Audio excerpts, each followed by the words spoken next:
금리가 인상하는 상황, 현재 상황에 대해서 얼마나 지금 심각한 상황인지.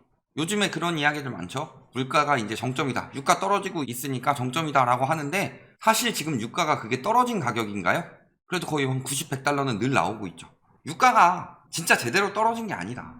그런데 지금 벌써 뭐 물가가 정점이니 뭐 이런 거 하고 있는데 금속류는 또 많이 오르고 있어요. 정점이다, 안정적이다 이렇게 말하기 힘든 상황이죠. 그리고 심지어는 최근에 유럽에서 금리 인상을 했습니다. 얼마 만에? 11년 만에. 그것도 어떻게 해요? 빅스텝으로. 결정한 이유는 유로존 물가 상승과 유로화 가치 하락. 이 두 가지가 크게 영향을 주죠. 그런데 아니 미국도 금리 엄청나게 올렸고 우리나라도 몇 차례 올리다 최근에 빅스텝 했는데 유럽에서 금리 빅스텝 한번 올린 거 가지고 뭘 호들갑이냐 하실 수 있는데 유럽은 금리를 올리기 굉장히 힘듭니다. 그 이유는 뭐 때문이냐? 유로존이잖아요. 그러니까 예를 들어서 그런 이야기들 있죠. 우리나라 지금 전국에 침체되고 있다. 대구세종처럼. 그럼 금리 올리지 말라고 막 하는 언론들 뭐 업자들 엄청나게 많이 나오겠죠. 그런데요. 여기는요. 우리나라처럼 그냥 뭐 대구, 세종 이런 지방이 아니라 유럽의 나라들이 모여 있어요. 그러니까 단일화폐인 유로화를 사용하는데 이게 한 개 국가가 아니라 여러 개의 국가가 있죠. 그런데 보면요. 독일이랑 프랑스 같이 경제가 탄탄한 나라들은 얘네는 오히려 너무 못 올려서 피해를 보고 있는 거고 반대로 그리스나 이탈리아 같은 나라는 금리를 너무 빨리 올리게 되면은 위험하죠. 그리스나 이탈리아가 그거잖아요. 피그스. 유럽에서 엄청나게 침체를 맞았던 4개의 나라죠. 포르투갈, 이탈리아, 그리스, 스페인. 이런 나라들은 금리를 너무 빨리 올리게 되면 위험하다. 그런데 문제는요. 그럼에도 불구하고 물가 상승이 너무 강력하게 진행되고 있으니까 뭘로 올렸다? 빅스텝으로. 그러니까 우리나라가 빅스텝 한다. 미국에서 자이언트 스텝을 한다. 이거보다 유로존에서 빅스텝을 했다. 이것이 지금 물가 상황이 얼마나 심각한지를 보여주고 있는 거다. 자, 그래서 유로존 물가가 얼마나 상승하고 있다? 전체적으로 8.6%. 그리고 나라별로는 20%가 넘어가는 나라들도 있다. 그러니까 금리를 올릴 수밖에 없는 상황이 되었다. 이런 거죠. 미국은 말할 것도 없이 마음껏 올리고 있죠. 어떻게 올리고 있어요? 쭉 올리고 있죠. 그리고 26일에서 27일 현지 시간으로 FOMC 연준회의 있죠. 이때도 자이언트 스텝은 확정된 상황이다. 왜? 미국은 이렇게 올렸는데도 9.1% 올라갔으니까. 얼마나 지금 인플레가 심각하냐? 노벨 경제학 수상자도 뭐라 그래요? 물가 영향 작을 것. 이런 전망을 했죠. 이런 이야기를 한 사람들이 굉장히 많았어요. 옐런 미 재무부 장관도 있고 레리 서머스 하버드대 교수. 이분이 경험하지 못한 인플레이션 온다 그랬는데 이런 사람들은 아니다. 이런 식으로 이야기를 했죠. 근데 저희도 말씀드렸습니다. 굉장히 물가 상승, 인플레이션, 과잉 유동성의 역습이 올 것이다. 원래 과잉 유동성은 언제부터 생겼죠? 글로벌 금융위기 터지고 나서 미국이 과잉 유동성을 통해서 극복하면서 생겨난 일이죠. 그 전까지는 뭐 MBS 증권이나 CDO 증권 이런 걸로 통화 승수는 엄청나게 높여놨지만 직접적으로 돈을 푼 게 아니라 많이 돌아서 많이 파생 상품을 만들어서 유동성이 부풀었다면 파생 상품이 붕괴되면서 어떻게 되죠? 돈을 직접적으로 푼 거죠. 그래서 그 직접적으로 푼 돈이 경기 침체를 막은 것도 있지만 반대로 유동성으로 인한 문제점들이 생겨나기 시작했다. 그래서 미국에서는 2015년부터 금리 인상이 들어가고 2017년부터 양적 긴축에 들어가기 시작했다. 그러므로 세계적으로 이제 긴축으로 들어가는 사이클이었다. 그러니까 라이트하우스는 3년째 집값 하락 이야기하고 있네요. 뭐 이딴 이야기하고 있는데 그 사이클에 대해서 경제에 대해서 개뿔도 모르고 그냥 그래도 집값이 올랐는데 뭐 다 틀렸네 뭐 이런 이야기하고 있는데 변수가 터져서 유동성을 다시 푼 거죠. 실질적으로는 유동성 축소로 들어가는 사이클이었죠. 그러니까 그 시기에 유동성 축소 사이클에서 경제 위기로 유동성을 더 풀었다. 이거는 굉장히 위험한 징조다. 특히 21년에 집 얼마나 샀어요? 그때 저희 컨도 아파트 봤는데 전체 단지 중에서 한 3%가 가격을 2배로 막 올린 거예요. 가격 끼우기에 넘어가서 집값은 계속 오르는구나. 이런 식으로 해서 영끌한 사람들 지금 어떻게 됐느냐. 부지성으로 부동산 불패 이야기를 하고 있어요. 그러니까 이 부분을 보셔야 돼요. 왜 집값이 올랐죠? 과잉 유동성 때문이었죠. 과잉 유동성에 저금리가 겹치면서. 그러면은 이제 고금리랑 유동성을 축소하는 이유는 뭐 때문이에요?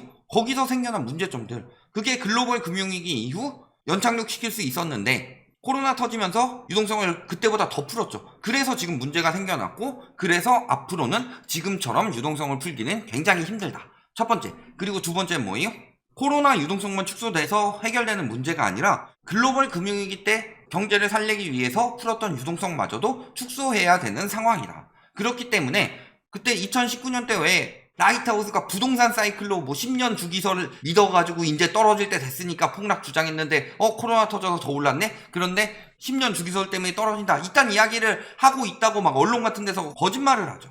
경제 사이클을 이야기를 하고 있는데, 그러니까 지금 떨어져도 금방 다시 오르겠지, 오른 만큼 안 떨어진다. 우리나라는 거기에 가계부채가 엄청나게 부풀어 올라서 한 번도 안 터진 가계부채 문제. 미국은 한 번 터졌어요? 일본도 한 번 터졌죠? 우리나라는 아직 안 터졌어요? 가계부채 문제가 이번에 터질 가능성이 굉장히 높죠. 그때 그 위험 수위를 넘었으니까. 또 인구 감소하고 있죠? 맨날 공급 부족 이야기하고 있는데 공급 부족 아니죠. 금리 올라가면서 연끌족들 딱 대출 DSR 적용되니까 공급 부족이 아니라 수요 부족인 상황 나오고 있죠. 이런 부분을 모두 봤을 때 엄밀하게 말하면 코로나랑 미중 무역전쟁 안 터졌으면 2019년부터 하락세가 맞다. 전체적인 사이클 모르고 그런데도 올랐는데 라이트하우스는 틀렸네요. 그리고 그 뒤에 올랐을 때도 지금 오르는 거 금방 다시 빠진다. 위험하다. 이야기 여러 번 경고했었죠. 그게 지금 터지고 있는 거고. 그런데 막 3년 동안 똑같은 주장 인디언 기후제에서 맞췄네요. 그냥 안 듣는다고 이야기를 하세요. 공부하기 싫으니까. 그런 경우 있잖아요. 학교에서 막 선생님이 수업을 열심히 가르쳐줘요. 미적분을 제가 막 열심히 가르쳐줬어요. 그러니까 저건 사회에 나가서 쓸데도 없는데 하고 자기 위로하면서 공부 안 하는 인간들이 여기 와가지고 미적분 쓸데 있어. 사회 나가보니까 쓸데 없던데요. 이 정도 식으로 이야기하는 거랑 뭐가 다르냐. 왜 쓸데가 없어요. 진짜로 웬만한데 이과 같은 데 가면은 거의 1학년 때 다 하는데 들으려고는 안 한다. 집값이 올랐는데 요거밖에 모르죠. 지금 노벨 경제학자 수상자 인플레이션이 별로라고 이야기했는데 저희는 인플레이션이 굉장히 심각해질 것이다. 유동성 축소 긴축 장세가 굉장히 강해질 것이다. 이런 이야기 많이 했죠. 인플레이션은 덤이었고. 그리고 문제는 뭐예요? 물가 상승에다가 고용 호조 추세가 지속되고 있다. 고용 호조가 지속되면 미국에서는 금리를 올리는데 오히려 꺼리질 게 없다. 그러니까 경기 침체 안 됐으니까 주식이 더 오른다가 아니라 경기 침체 안 됐어요? 그러면은 주식이 지금 떨어지는 이유는 경기가 침체돼서 떨어지는 거냐? 코로나 때보다 더 침체됐어요? 경기가 침체돼서 떨어지는 게 아니라 금리가 올라가니까 떨어지는 거죠. 금리 인상에다가 물가 상승이 덧붙여지니까 경기가 침체되는 것처럼 보이는 거지, 실질적으로 침체는 코로나 때보다 훨씬 낫다. 그런데도 왜 주식은 쭉쭉 떨어져요? 금리를 빠르게 올리니까, 시중 유동성이 줄어드니까. 그런데 경기가 괜찮으니까 주식 더 오를 거. 이런 식으로 하는 거는 당신들 털어먹기밖에 안 된다. 그리고 자이언트 스텝은 기본인데 요것도 지금 못 믿겠다라는 거죠. 세계 투자자들은 울트라 빅 스텝 이야기도 하고 있다. 왜? 연준에서 뒤통수를 때렸다 이거예요. 근데 연준에서 뒤통수를 때렸다기보다는 파월 역시도 옐런처럼 인플레이션을 그렇게 크게 생각하지 않았죠. 그리고 인플레이션이 충분히 가속화돼서 선제적 대응을 한 게 아니라 나중에 다 터지고 나서 대응을 하다 보니까 얘기한 것보다 더 빨리 올려야 되고 얘기한 것보다 더 빨리 올려야 되고, 그러니까 지금은요 시중에서 예측하는 것보다 더 긴축되고 그 다음에 더 높은 인플레가 나온 적은 있어도 이야기하는 것보다 더 낮은 인플레나 덜 긴축하는 이런 경우는 없었다. 그만큼 지금 상황이 굉장히 빠르게 심각해지고 있다는 소리죠. 그러니까 금리가 계속 올라가면 어떻게 돼요? 굉장히 힘들어지고 있죠. 예전에 뭐 주식 이야기도 하고 코인 이야기도 하는데 요즘에 부동산 이야기를 위주로 하느냐? 주식 코인은 떨어질 만큼 떨어졌고 그 사람들 떨어져가지고 당신들 돈 손해 많이 봤습니다 하고 더 이야기해봐요. 뭐예요? 듣기에 조롱으로만 들리지. 그런데 부동산은 안 떨어지고 버티고 있잖아요. 버티고 있는데 버티고 있는 거에 속지 말라는 거죠. 한 사람들은 어쩔 수 없다. 근데 안 한 사람들까지 저 미친 장세에 진흥성 싸움을 할 필요는 없지 않냐. 다 같이 죽자는 길인데. 그러니까 뭐예요? 금리가 올라가니까 지금 은행 압박 들어가면서 계속 뭐라 그래요? 이자 이익 증가한다.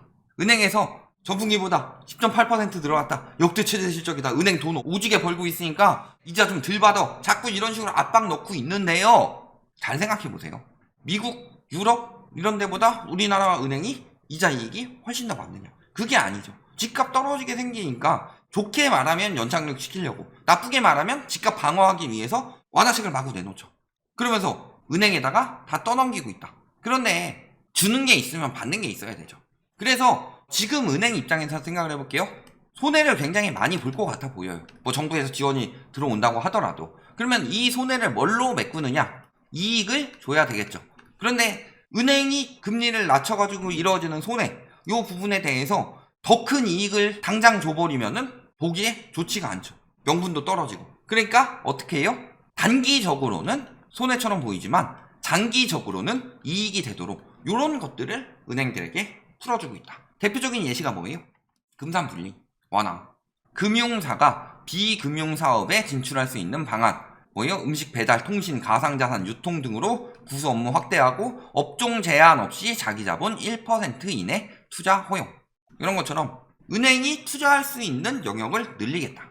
좋은 쪽으로만 생각하면 굉장히 좋아 보일 수가 있는데 결코 좋은 게 아니다. 쉽게 이야기해서 은행에 돈을 왜 넣나요?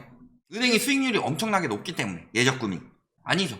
안전하게 보관을 하기 때문이죠. 근데 은행에서 투자를 차츰차츰 늘린다. 근데 뭐 1% 정도, 저게 얼마나 큰 돈이냐 작은 돈이냐 이 부분을 생각해 보셨을 때 전체 자본 중에서 1% 너무 적은 거 아니야? 이렇게 생각하실 수 있겠는데 생각보다 적지 않죠. 자, 그러면은 요게 왜 문제가 되느냐. 자, 그럼 미국의 상업은행과 투자은행의 차이를 보면요, 미국의 상업은행, 이게 뭐예요? 예금, 대출을 통해서 예대 마진을 올리는, 이게 상업은행이죠. 그래서 우리나라 뭐 국민은행, 신한은행, 우리은행 뭐 이런 거나 미국의 뱅크 오브 아메리카 이런 것들이 상업은행이죠. 그리고 또 하나는 투자은행이죠. 예금 대신에 차입 또는 증권 발행을 통해서 자금을 조달해 투자하는 은행. 그래서 골드만삭스나 모건스탠리, 우리나라 같은 경우는 뭐 증권사들 이런 거죠. 그러니까 얘네가 미국으로 가면은 그냥 증권사가 아니라 투자은행으로 보는 거죠. 그런데 지금 해주겠다는 게 뭐다? 투자은행의 영역을 상업은행 쪽으로 조금씩 개방을 하겠다. 근데 미국에서는 예전에 투자은행, 상업은행이 동시에 있다가 말아먹고 나서 분리를 한 거죠. 원금 손실 나면은 그 피해가 누구한테 가요? 예금주들한테. 그러니까 조금씩 간봐가면서 투자은행의 영역을 상업은행에게 넘기려고 하는 거다. 은행은 자본이 크니까. 그러면은 일시적으로 뭐 돌아가고 뭐 이런 게 좋아 보일 수 있겠는데 경기 침체 한 번 오면은 크게 무너질 수 있죠. 대표적인 사례가 뭐예요? 리먼 브라더스. 대표적인 투자은행이죠. 경기 침체 상황에서 리먼 브라더스 은행이 무너졌지 뱅크 오브 아메리카가 무너지진 않았죠. 그런 것처럼 투자은행 영역이 넓어지면 이들이 손실을 많이 볼 수 있는데, 문제는 투자은행과 상업은행이 구분되는 이유, 우리나라 증권사에 주식 하려고 돈을 집어넣죠. 손실을 감당하고 돈을 집어넣죠. 그런데요, 상업은행에 예금하는 이유는 뭐 때문이에요? 원금 보존을 위해서죠. 물론 뭐 마이너스 금리라든가 물가 상승률을 따라가지 못하는 금리로서는 가지고 있으면 손해다 이런 인식이 있지만 실질적으로 원금 자체가 손실나진 않죠. 그러니까 이런 식으로 만들고 있는 거다. 즉 지원을 주는 척하면서 여기가 피해 있고 굉장히 많은 이익을 냈으니까 희생하는 것처럼 만들어 놓고서 뒤에서 장기적으로 굉장히 많은 혜택을 주려고 하는 거다. 지금 이렇게 돌아가고 있는 거죠. 그런데 상업은행 그러다 잘못 터지면 리먼 브라더스보다 더 크게 터질 수도 있죠. 왜? 리먼 브라더스는 그냥 투자은행이었으니까. 물론 상업은행 하다가 망한다고 무슨 리먼 브라더스처럼 터져요. 그게 세계적으로는 안 그렇겠죠. 우리나라에 한해서는 우리나라에 있는 거대 은행이 무너지게 되면 어떻게 되느냐.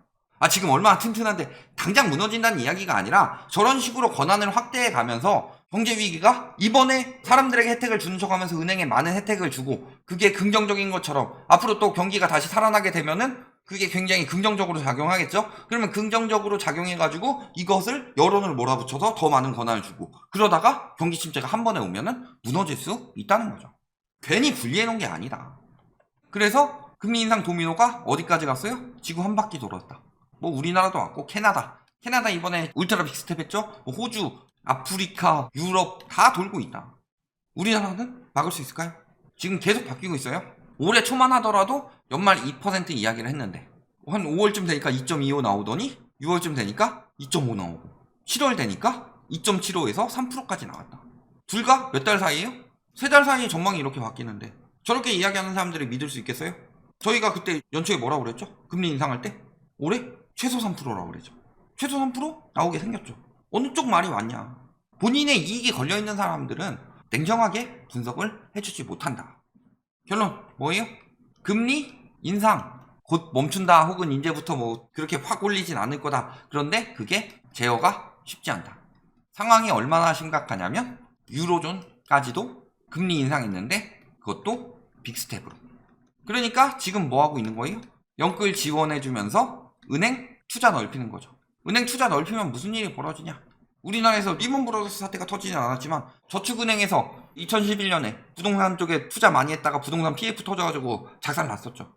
이거를 1금융까지 끌고 오겠다는 이야기예요. 건설 쪽으로도 갈 수 있겠죠. 집값 유지는 더 잘 되겠죠. 그런데 암덩어리가 지금 막 이만큼 번져가지고 전이 되고 있는데 수술하면은 칼로 째고 뭐 입원에 있어야 되니까 수술하지 말고 두라는 시기예요 지금.